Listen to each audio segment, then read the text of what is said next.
Hoxe vamos a ver trucos para diferenciar entre os distintos climogramas, vale? Que temos que fixarnos para non confundir un clima con outro. Entón, comezamos.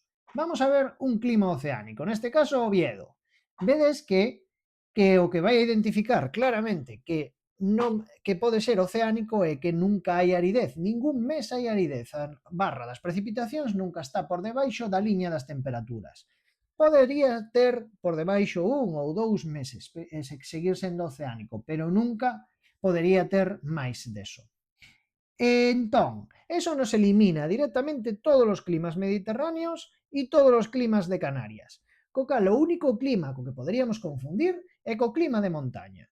Onde temos que fixarnos? Pois o truco está na temperatura. A única dúbida será nas temperaturas. As temperaturas, como vemos en Xaneiro, en Oviedo, que está relativamente cerca da costa, ainda que está no interior, son de 8 grados en Xaneiro. Mentras tanto, xa en Formigal, que non está altísimo, está a 1500 metros, temos unha temperatura de 2,1 graus, é demasiado frío.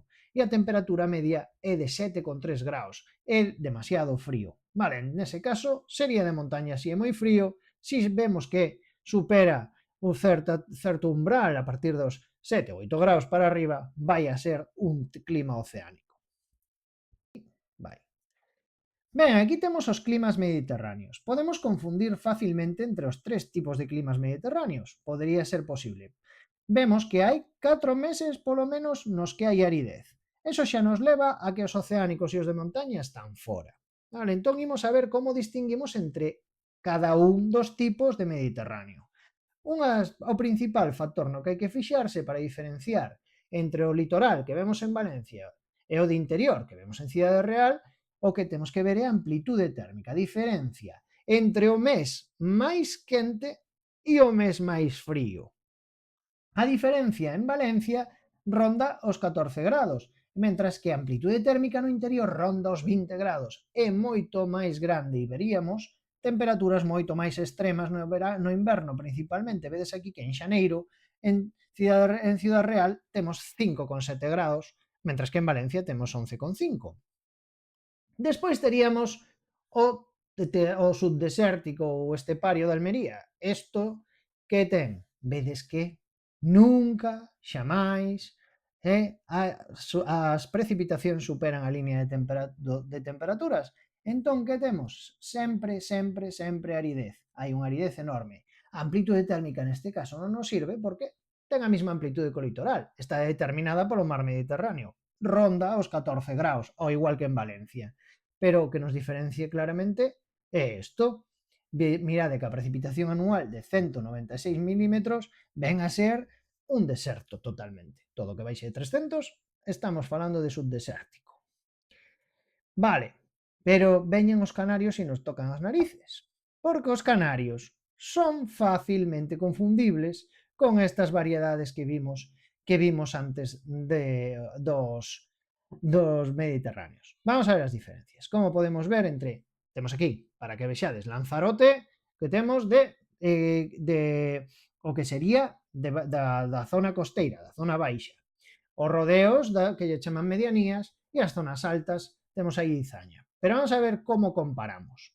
Por que diferenciamos, por exemplo, da Almería, que sempre é desértico, sempre está seco, sempre hai sequedade, como veríamos con Lanzarote. A palabra é aridez. Cal vai ser a diferencia? Ainda que en ambos lugares vamos a ver que sempre hai deficiencia hídrica, o que vai a pasar é que a amplitude térmica en Canarias é moi pequena, moi pequena. Por que é moi pequena? Porque en Canarias o que ocorre é que a amplitude térmica sempre vai a ser inferior a 8 grados. Vale? Sempre tanto na zona baixa como nas medianías, vai a ser inferior a 8 grados. Na altura veremos que pode variar máis. Pero si que son de amplitudes Ciñaki térmicas menores de 8 grados, estamos en Canarias. En este caso, nas zonas baixas. Que ocurriría cando nos vamos a comparar Valencia, por exemplo, con los rodeos nas medianías, vale? O clima litoral cas medianías. Claro, se vamos a precipitacións, temperaturas aquí, pois a verdade son bastante semellantes. Poderíamos confundirnos sin ningún problema. Que é o que nos leva a esa diferenciación? A amplitude térmica. Vedes sempre menor de 10, que antes dixen de 8, sempre menor de 10 graus, que semellante sempre vai a ser eso, pequena, vedes, 8,1 graus. É unha amplitude térmica escasa, mentras que os mediterráneos sempre van a rondar os 14 grados, 15, por aí van a estar, vale, de amplitude térmica. A amplitude térmica en Canarias é o que nos vai a dar a diferencia. E xa non o pode complicar un pouquiño máis o da altura. O da altura, a amplitude térmica non nos vai a valer. Non nos vai a valer a amplitude térmica. Se o vedes, vamos aquí ás líneas e o miramos así, a priori vedes as barras e a línea e dicimos, ostras, pois isto por que non pode ser un Mediterráneo de litoral? E vemos a amplitude térmica porque non pode ser un Mediterráneo de litoral. Pois fixadevos nas temperaturas, chicos. Claro, estamos falando de 2.367 metros. E acordádevos do gradiente adiabático, cada 100 metros 0,65 graus menos. Que vai ocurrir? En xaneiro vemos esas temperaturas xeadoras, 3,9 graus e 9,4 graus de media, cando no caso de Valencia temos 17 graus con 8 de media e 11,5 no mes máis frío. Esa sería os truquiños que temos que fixarnos, vale? Acordádevos, facendo recopilación, no caso dos diferenciar oceánico de montaña, nos fixamos nas temperaturas. No caso, o truco nos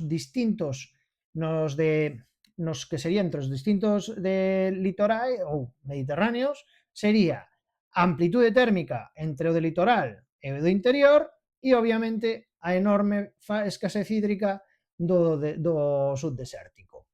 E para diferenciar os canarios dos mediterráneos, tanto no caso de entre o de Almería e o de Arrecife, o que temos é que fixarnos na amplitude térmica moi escasa, menos de 10 grados, e nos casos dos mediterráneos, das medianías, tamén a amplitude térmica vai a ser a que nos dé o cante.